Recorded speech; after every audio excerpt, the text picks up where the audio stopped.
This year is the 50th anniversary of the Endangered Species Act, which protects the North Atlantic right whale. So experts say they are at high risk for vessel strikes, which is why large ships must follow speed limits in certain areas. Now, a new proposal could slow down even more vessels, including the Block Island ferry. New at 6, 12 News reporter Adriana Rosas Rivera here to explain the proposal and why it has sparked some controversy.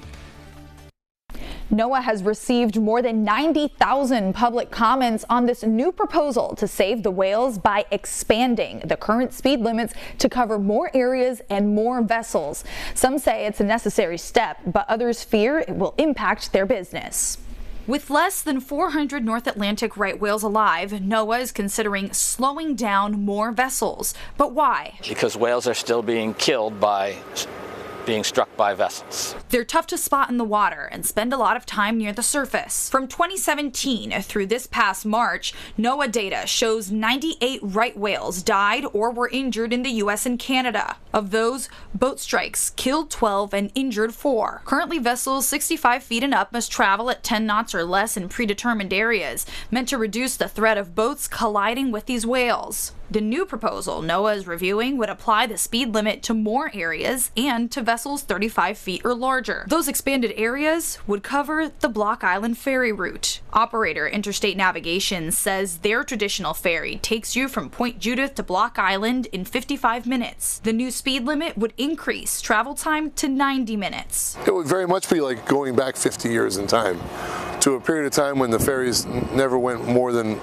10 knots, if you will. In a letter to NOAA, the company proposed NOAA provide trained whale spotters for ferry trips, a notification system alerting ferry operators of the presence of right whales, and decreasing the size of those restricted zones and the length of time they apply. One could jump to the conclusion that Interstate's just thinking about financial implications rather than the health and well-being of the right whales, and that's not the truth. URI marine researcher Bob Kenny argues captains can make up for lost time outside those restricted areas. And so they're going to have to slow down during certain times of year, and for the Block Island ferry, those slow times are more likely to be in the wintertime. But Interstate Navigation and commercial fishermen both argue their services are necessary year-round. That would certainly curtail my ability to leave, Portsmouth or leave Newport and travel 40 to 50 miles offshore. If I got to do it at 10 knots, it might even become just completely unfeasible at that point.